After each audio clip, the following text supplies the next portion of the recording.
Allô? Mais enfin, qu'est-ce qui t'arrive? Qu'est-ce que t'as fait? Oh mon Dieu, au secours! C'est fini, je peux plus! Allô? Allô? Réponds-moi! Allô?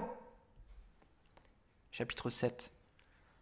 C'était un autre dimanche matin, comme tous les autres, sauf la blessure qu'il portait à la main. Il avait passé le reste de la soirée aux urgences, mais il n'avait rien de bien grave.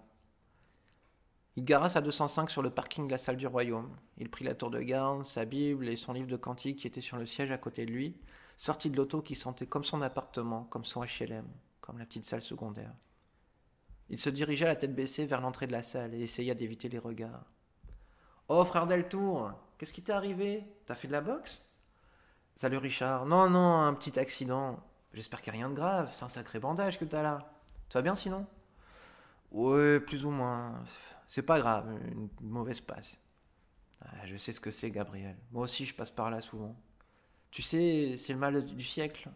De nombreuses sœurs sont dépressives dans la congrégation. Avec ce monde dans lequel on vit, c'est pas étonnant. Non, c'est sûr. Et après, on est censé être le peuple le plus heureux sur Terre, non? Moi, je me sens pas comme l'homme le plus heureux sur Terre aujourd'hui, pour être honnête. Gabriel ne répondit pas et lui donna une tape amicale sur l'épaule. Gabriel n'avait pas le cœur à faire le tour de la salle aujourd'hui. Il prit place dans la rangée de droite, proche de la petite salle et des toilettes. Il y avait ce courant d'air qui passait par la fenêtre à cet endroit. Sur le même rang, il y avait la famille Kasmarek. Ils avaient deux enfants impossibles à tenir pendant les réunions. Aujourd'hui, ils semblaient plus calmes que d'habitude. Ils avaient tous deux la tête posée sur leur mère. Elle sourit gentiment à Gabriel avant de jeter ses yeux dans ceux de ses enfants. Gabriel prit sa Bible et se mit à la feuilleter sans vraiment vouloir y lire quoi que ce soit. Salut Gabriel. C'était Julie. Gabriel leva les yeux et lui lança d'une voix faible. Salut Julie. Elle comprit que c'était pas le bon moment. La réunion commença. Le discours portait sur les pièges du diable. Pendant de longues minutes, l'orateur parla de l'apostasie. Le doute et l'indépendance d'esprit sont un piège du diable. Et le monde promeut cette indépendance d'esprit et la politique du moi d'abord. Un vrai serviteur de Jéhovah ne peut pas faire confiance en sa propre intelligence. Le cœur est traître, dit le prophète Jérémie. Lui, mieux que quiconque, savait comme l'indépendance vis-à-vis de Jéhovah était dangereuse.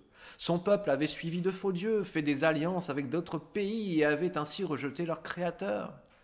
Le résultat, la destruction de Jérusalem en 607 avant notre ère et la déportation à Babylone. Un vrai massacre.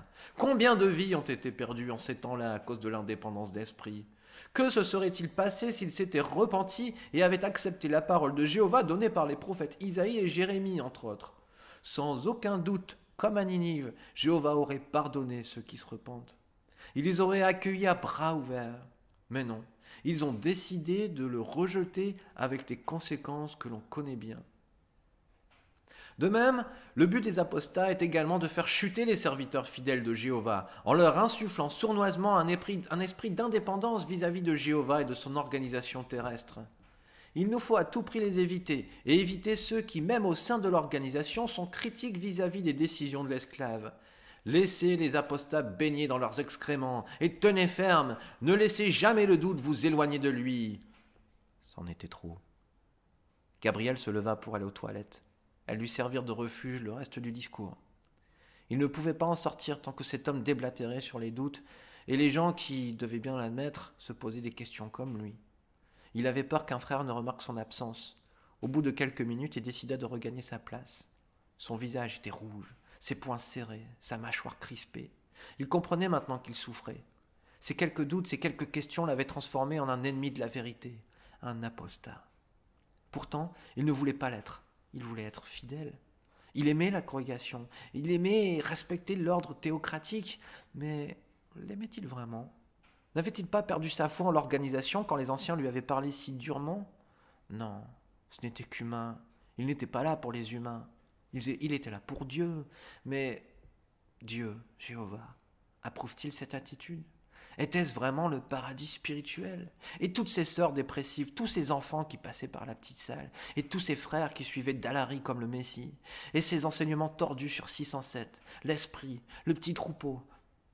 Gabriel, Gabriel, lui dit discrètement le frère de l'accueil. Hein? Quoi? Gabriel, qu'est-ce que tu fais? Viens avec moi. Il baissa les yeux et vit sa main en sang. Sans s'en rendre compte, il s'était mis à gratter sa plaie. Le sang tombait sur la moquette sous le regard dégoûté du petit Kasmarek. Il se leva, paniqué, et suivit le frère aux toilettes. Je vais chercher la trousse de secours. Merci Michel. Le frère revint en quelques minutes et commença à refaire le bandage de Gabriel. Comment ça t'est arrivé? Oh, juste un petit accident dans la salle de bain. Tu sais, ma fille, Hélène, la plus grande qui a quitté la vérité. Elle faisait la même chose que toi, ce que tu faisais à l'instant. Quand le stress devenait trop fort, elle s'arrachait la peau des bras. Nous avons dû l'emmener chez un psychiatre qui a détecté une dépression. Peu après, malheureusement, elle a quitté Jéhovah. Alors, je suis désolé, Michel, je savais pas.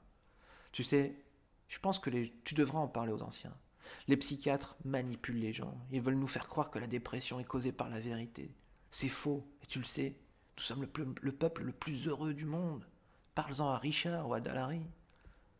Merci pour ton conseil, Michel. Une fois le bandage terminé, il rejoignit son siège. Le cantique se terminait, et c'était la tour de garde qui allait maintenant commencer. Mais dès que les frères commencèrent à lire le premier paragraphe, il se sentait mal. Il remballa ses affaires et se leva et quitta la salle. En passant devant le bureau des publications, Dalary lui dit « Va falloir qu'on se parle. Ta barbe naissante fait négliger et tu donnes un mauvais exemple aux autres frères.